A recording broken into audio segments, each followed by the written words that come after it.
very difficult to give away those things like jealousy and resentment and prejudice. Incredibly difficult. Enormous gift. Is it possible that you don't have something to contribute? Not possible.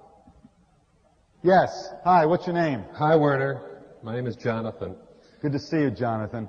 I really want you to get, and everybody to get, how utterly absurd, ludicrous it is for me to be in a position where I could be up here acknowledging my feeling of relationship with you and my feeling that I've gotten of your integrity and your caring and concern and your love. If you can imagine a place utterly contradictory of that space, a place utterly mind-bound and totally rational and unwilling to come from that celebration, my halfway position that I'm at now would look like wild celebrations to you. No, it's wonderful. I'm telling you, it's great, because the bigger they are, the harder they fall, and you're really beautiful.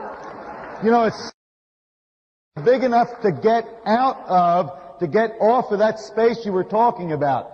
And you see, it's not that, you know, what I'd like you to get is that coming from that kind of reserve and being big enough to get off that, not to give it up, but to be big enough to expand, to include the celebration, it's just a remarkable, wonderful thing. So those of you who are stuck deeply, you've got something really beautiful to contribute.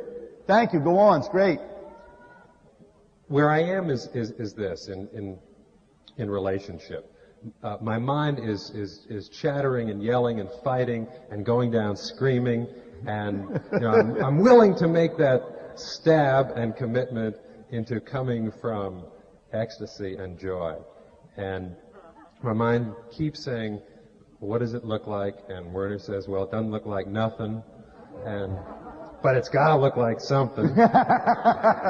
And I have this sense.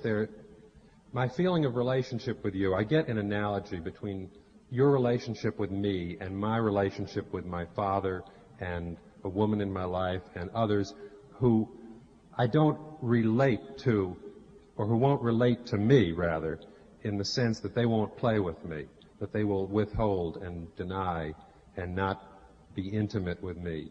And I just wonder what your experience is, how it looks to you and how it could look to me, where I come to them from that kind of love and acceptance, and there's no play on the other side. They won't play. Yeah, you see that? Look, I want you to know there's no relationship. Well, okay.